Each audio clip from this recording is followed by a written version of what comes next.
Olá, tudo bem? Bom, se você acompanha minimamente o noticiário, deve ter ouvido falar do PL das Fake News, um projeto de lei que está na Câmara dos Deputados e deve ser votado na terça-feira. E esse projeto de lei vem regulamentar o funcionamento das redes sociais, das plataformas e também do serviço de troca de mensagem, como o Telegram e também o WhatsApp. Mas o que isso muda na minha vida, na sua vida? Eu vou tentar explicar para você aqui, de uma forma resumida, o que vai mudar na nossa vida caso esse projeto seja aprovado e sancionado. Ele leva o nome de PL das Fake News porque tem esse principal objetivo: tentar barrar a disseminação de notícias falsas na internet. A gente sabe o efeito que ela pode trazer, porque nem todo mundo vai checar. A pessoa lê aquela mensagem do WhatsApp, vê na rede social e nem sempre vai checar a fundo a data, a fonte, se realmente se trata de uma notícia verdadeira ou se trata de uma manipulação de imagem. Então, o efeito, a pessoa passa aquilo para frente, pode ser estarrecedor, o estrago pode ser muito grande. Por isso, tem esse projeto de lei para regulamentar e punir quem dissemina notícias falsas. Um detalhe curioso é que ele prevê uma imunidade parlamentar nas redes sociais, acredite. Por exemplo, um deputado federal, alguém que tenha um cargo eletivo, não vai ser punido pelo que publicar nas redes sociais, diferente dos cidadãos comuns. Por exemplo, se um deputado publicar uma notícia falsa e eu publicar uma notícia falsa, ele tem imunidade. Eu não, eu posso ter problemas. Inclusive, eu vou ler o artigo que fala sobre isso. É o artigo 6º. A imunidade parlamentar material, na forma do artigo 53 da Constituição Federal, estende-se aos conteúdos publicados por agentes políticos em plataformas mantidas pelos provedores de redes sociais e mensageria privada. Quer dizer, eles estão intactos, vão continuar divulgando o que quiserem, mesmo sendo notícias falsas. A gente sabe que tem algumas notícias falsas que circulam, têm origem, sim, a partir de agentes políticos, mas eles estão imunes caso esse projeto for aprovado. As plataformas que fornecem os conteúdos, as chamadas Big Techs, também poderão ser punidas em caso de disseminação de fake news. Existe uma multa, até vou ler aqui no artigo 44 do projeto de lei, que quando houver uma decisão judicial que determine a remoção imediata de conteúdo ilícito, isso deve ser feito no prazo de 24 horas. E se não for cumprido, a multa pode ser de R$50 mil até R$1 milhão.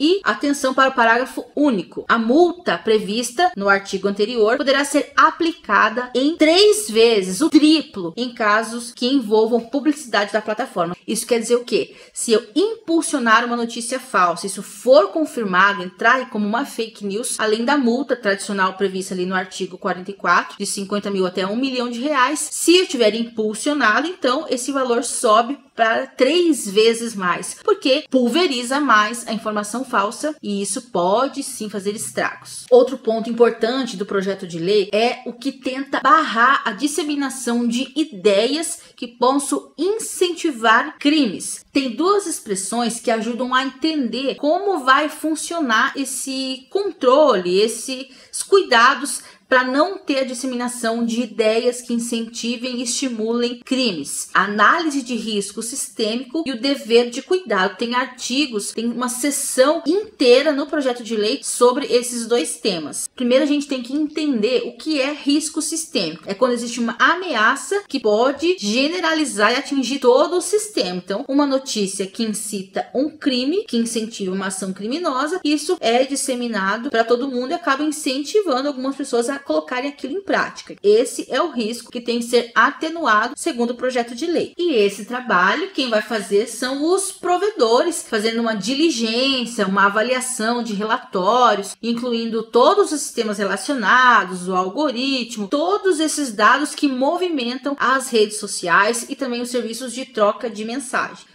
Fala aqui, inclusive, numa avaliação de risco que deve ser publicada anualmente. Todo ano terá que ser publicado um relatório com os possíveis riscos de mensagens que incitem o crime. E também, claro, que traga fake news. E o dever de cuidado tem uma seção específica só sobre isso. Até ele traz aqui 7 pontos que eles consideram conteúdos ilegais Eles citam aqui o crime contra o Estado Democrático de Direito, atos de terrorismo e preparatórios de terrorismo, crime de induzimento, instigação ou auxílio ao suicídio e automutilação. Tem também crimes contra crianças e adolescentes, eles citam até aqui incitação a práticas de crime contra crianças e adolescentes ou apologia a fato criminoso, que foi o que a gente viu, as tragédias aí lá no Espírito Santo, também em Blumenau, que isso pode ter tido uma origem, principalmente lá no Espírito Santo, inclusive que gerou a suspensão do Telegram. Tinha mensagens trocadas ali de pessoas criminosas planejando o atentado que ocorreu. Tem também crimes de racismo, violência contra a mulher e infração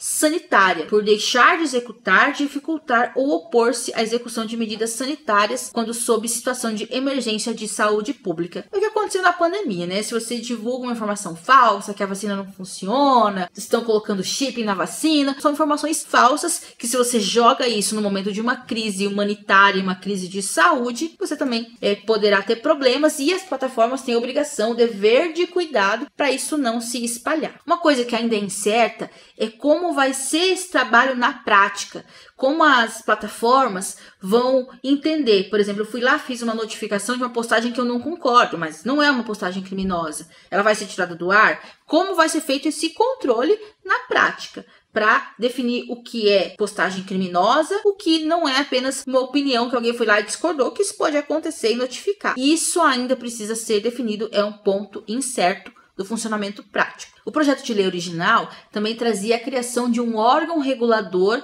para fiscalizar tudo isso que eu falei até agora, uma agência reguladora, para ver se tudo isso realmente estaria funcionando na prática. Então, isso foi retirado pelo autor, o deputado federal Orlando Silva. Também foi removido do projeto a palavra discriminação dos itens que seriam considerados como ideias criminosas. Eu até vou ler aqui. Ele trazia a proposta de combater discursos violentos baseados em discriminações.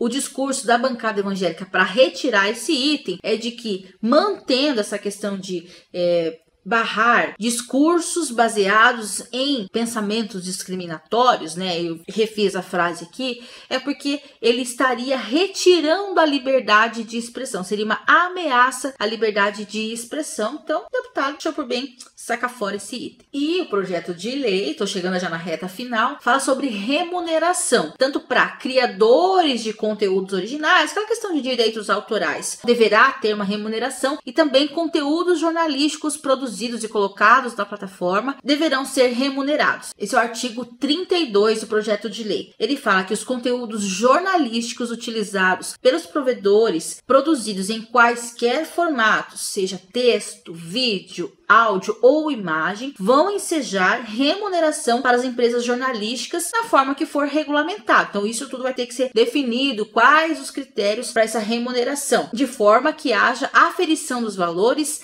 negociação, resolução de conflitos, transparência e valorização do jornalismo profissional, nacional, regional, local e independente. Uma bonificação para quem produz notícia de verdade, o jornalismo profissional, que eu pessoalmente sou defensora.